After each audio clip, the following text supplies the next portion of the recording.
আশা করি সকলেই খুব ভালো আছেন। আজকের এই ব্যস্ত সময়ে অ্যাংজাইটি আর ওভারথিংকিং যেন আমাদের দৈনন্দিন সঙ্গী হয়ে উঠেছে।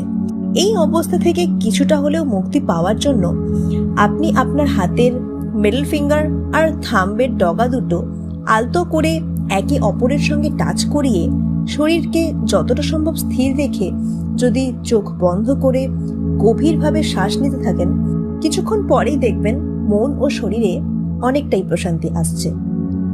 এই প্র্যাকটিসটি নিয়মিত করতে থাকলে ওভারথিংকিং ধীরে ধীরে কমতে শুরু করে, মানসিক ক্ল্যারিটি আসে এবং আপনি নিজেকে অপ্রয়োজনীয় চিন্তাভাবনা থেকে ডিটাচ করে গ্রাউন্ডও করতে পারবেন।